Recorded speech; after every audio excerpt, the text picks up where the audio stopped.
जय श्री राम, राधे राधे, जय श्री कृष्ण। हनुमान जी का पात्र रामचरितमानस के अंदर ऐसा है जो हमारे सोए हुए आत्मविश्वास को शून्य से शिखर पर पहुंचा सकता है। किस तरीके से?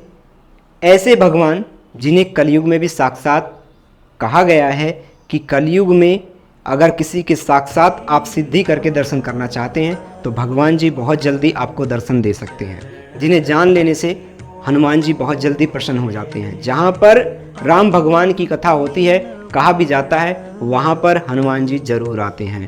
अगर आपको कुछ हनुमान जी से सीख लेनी है तो इस वीडियो को अंत तक जरूर देखें। हो सकता है आपके जीवन में कुछ बदलाव इस वीडियो को देख करके आ जाएं और कुछ बातें सुन करके आपको अच्छा लगे। अगर आपको अच्छा लगे तो कमेंट बॉक्स में जय श्री राम जरूर लिखें और बेल आइकन दबाना ना भूलें और हमारे चैनल को लाइक सब्सक्राइब जरूर करें। हनुमान जी की अगर पात्रता देखेंगे, जब सुंदरकांड शुरू ही होता है रामचरितमानस के अंदर, तो हनुमान जी अपने बल को भूल चुके होते हैं। जामवन जी उन्हें याद दिलाने की कोशिश करते हैं और बहुत जल्दी हनुमान जी के याद भी आ जाता है। आप किसी चीज़ को अपनी को भूल जाएं और आपके पेरेंट्स उसे आपको सिखाने की कोशिश करें कि आपके अंदर ये बल है। आपके अध्यापक उस चीज़ को आपको समझाने की कोशिश करें कि आपके अंदर ये चीज़ समाहित है और आप इसे जागृत कर सकते हैं। तो ये चीज़ आपको हनुमान जी से सीखनी चाहिए।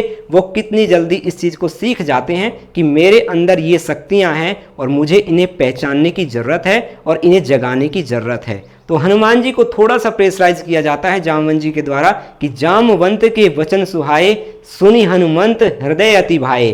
तो हनुमान जी तुरंत समझ जाते हैं कि किस डायरेक्शन में किस तरीके से काम करना है। तो यहाँ पर हमें सिखाया जाता है यत्र पिंडे तत्र ब्रह्मांडे, यानी कि इंसान के अंदर सारी शक्तियां समाहित हैं, उसे कहीं जाने की आवश्यकता नहीं है। तो इसीलिए इंसान के शरीर के अंदर जो 7 चक्र अदृश्य रूप में समाहित होते हैं, जो इंसान इनको जगा लेता है ऋषि मुनियों की तरह, उनके शरीर के चारों तरफ ऐसा प्रोटोकॉल बन जाता है, कोई भी अदृश्य रूप की नकारात्मक शक्ति आपको छेड़ नहीं सकती, आपको परेशान नहीं कर सकती, ना ही आपको किसी के पास जाने की आवश्यकता पड़ेगी। तो हनुमान जी को जब बताया जाता है, तो हनुमान जी जब उड़ते हैं और जब जाते हैं तो समुद्र के अंदर, पूरी लंका के अंदर, वो सबसे पहले जो समुद्र के अंदर भी कितनी उनके सामने रुकावट आई, तो सबसे पहले सामने वाले की शक्ति जानने की कोशिश करते हैं कि सामने वाले के अंदर शक्ति कितनी है, और जब उसका तोड़ पा लेते हैं तब उस पर प्रहार कर देते हैं और उसे तोड़ भी देते हैं और आगे निकल जाते हैं।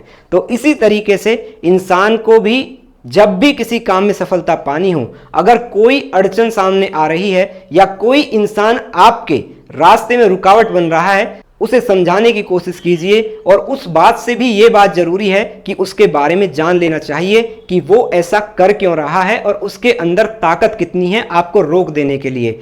अगर आप भी उसके सामने बिना मतलब बिना पूछे लड़ जाएंगे तो आपकी हार निश्चित है, परंतु उसकी शक्तियां जान करके, उनका काट जान करके कि इनको मैं काट के आगे कैसे बढ़ सकता हूं, तो आप अपने रास्ते पे भी पहुंच जाएंगे, अपनी मंजिल पे भी पहुंचेंगे और आपको सफलता भी मिलेगी।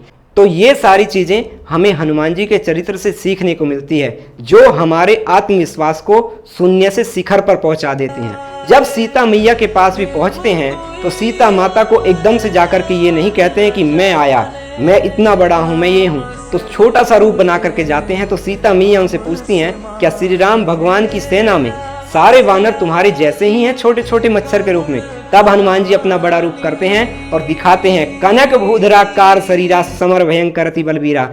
तो हनुमान जी अपने को सुमेरु पर्वत से भी ऊंचा बना लेते हैं और सिंह शेर की तरह दहाड़ना स्टार्ट कर देते हैं। माता सीता को विश्वास हो जाता है कि अब भगवान राम की विजय निश्चित है। तो ऐसे ही हमें सामने वाले के बारे में सब कुछ जान करके रावण के सामने पहुंचते हैं तो रावण की सारी शक्तियों का पता लगाते हैं कि इसकी मानसिकता कैसी है और ये कहां तक पहुंच सकता है और इसकी शक्तियां कितनी हैं, ये किस तरीके के प्रहार कर सकता है। तो ये सारी बातें जान करके वापस श्री राम भगवान के पास आते हैं। तो श्रेय क्या देते हैं? हमें कभी भी किसी सफलता को प्राप्त करके श्रेय अपने ऊपर नहीं लेना चाहिए, वो भगवान के सामने सौंप देना चाहिए कि जो कराया है वो भगवान ने कराया है और भगवान का ही दिया हुआ सब कुछ है। अगर आपको किसी भी काम में सफलता पानी है और आपको लंबे समय तक अपने काम को चलाना है, आज मैं आपको ऐसा पार्टनर बताने जा रहा हूं, उसको अगर आपने अपने काम में पार्टनर बना लिया तो आपकी सफलता निश्चित है। आप इतनी ऊंचाइयों पे जाएंगे कि आपको कोई पकड़ भी नहीं पाएगा।